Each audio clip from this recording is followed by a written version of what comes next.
Saving for a down payment on a home can feel like an insurmountable task, like filling a swimming pool with a garden hose, but it doesn't have to be that way. Today I'm going to show you how to save for a down payment without sacrificing all the things you love. Whether it's your morning coffee or your Friday takeout, I've got 6 simple strategies that will help you build your savings without fully sacrificing your lifestyle. Hi, my name's Ian Collins, and over the years I've helped countless clients navigate this tricky part of home ownership. It's almost like the biggest hurdle for most people is saving up for down payment and closing costs. Normally it's because they wait too late, and by the time they're motivated and ready, they haven't built up those savings to do the down payment and closing costs. So whether you're a year out or more, or just kicking around the idea, it's always better to start early. And the goal of these 6 tips is to give you a roadmap so that way you can build your savings without, overindulging or, sacrificing all of your lifestyle just to buy a home. And realistically, some of those saving gurus and budget people out there give these unrealistic plans that end up having you having to dip into your savings, which is not what we want. So slow and steady wins the race. This is like preparing for a marathon. You don't just jump in and run 26 miles or save $5,000 a month. It's small incremental changes, and over time it will get you to where you need to be. So when you are ready to buy a home, you can jump on that dream home when you're ready. Step 1, cutting back realistically. Now, I'm not telling you to go live like a monk or a recluse and give up all human wants and needs and, live off a bowl of rice. No, what I'm saying is go through your bank account statements and your credit cards and look for subscriptions that you don't necessarily use. A lot of people have multiple TV subscriptions, Netflix, Hulu, Disney, all these, and yet you only really watch Netflix. Or maybe it's like a Soapy Joe's or a car wash subscription that you've had for years and you don't even wash your car there anymore. Take a realistic look at all the subscriptions that you have and just cancel the ones you don't use.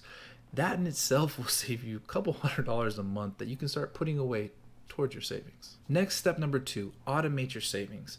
It's easier to have it automatically coming out of your paycheck first on the 15th or whenever you get paid than it is for you to physically put it into your savings. Now, I advise people to do both, right? Have the automated savings, and then when you get things and say you come into money or someone gifts you money, or say you pay for dinner and they pay you back in cash, put that in your savings as well and practice that habit of adding to your savings manually, but automate it. Set a budget based off the subscriptions that you canceled from step number 1. That's a good starting point. Every quarter, go back and relook at it and see if you can add more to your savings. Maybe the first 3 months, $200 or $300 a month, $150 a paycheck is all you can really afford.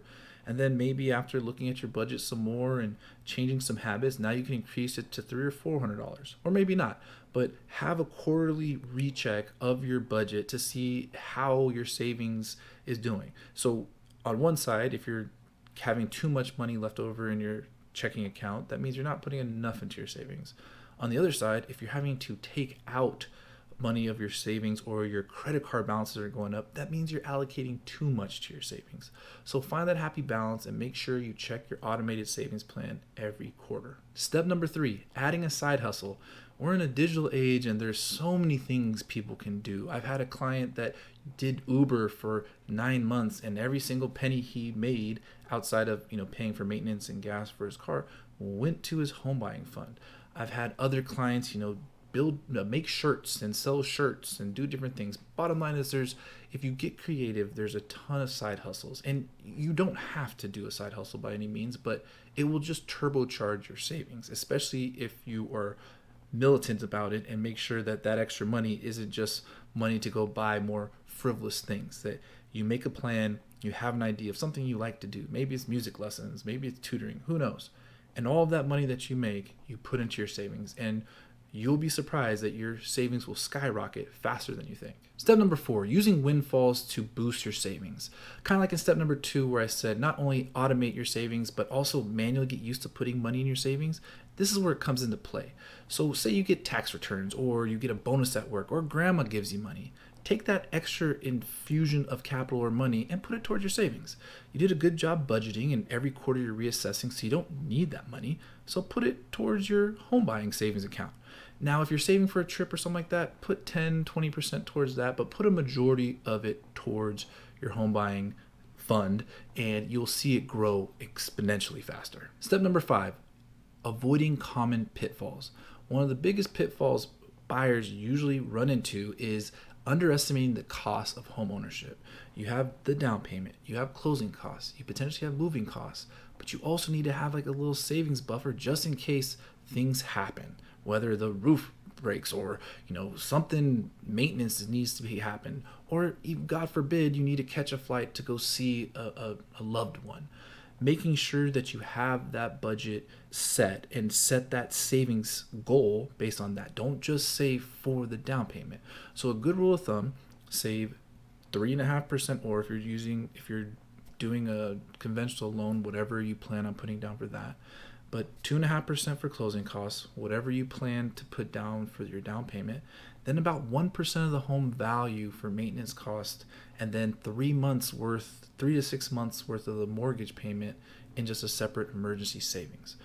That's the best state to be in, the best case scenario of goal setting. If you want to see how to anticipate what your mortgage is going to be, watch my previous video here where I walk you through how to use the Zillow mortgage calculator to kind of get an idea of what your mortgage is going to be. But that is the end state goal. Sure, we're saving for a down payment, but we're also saving for closing costs, the emergency fund. So that way, if something does happen, you're not dipping into your credit cards and putting a financial strain on you and your family. Step 6, keeping your eye on the prize.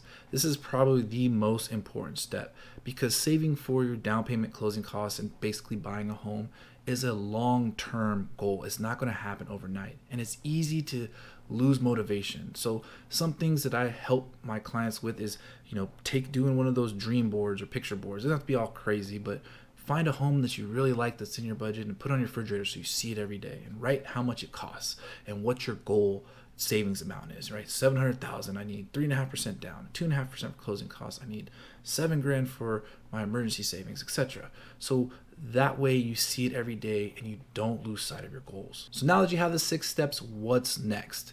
Start with step number 1. Look at your credit card statements and bank statements and see where you can make small cuts and start automating your savings. And go through each one of the 6 steps and make sure you do it quarterly.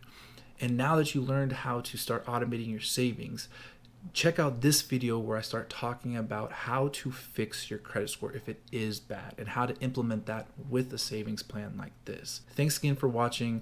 Please like and subscribe to the channel, and I will see you next video.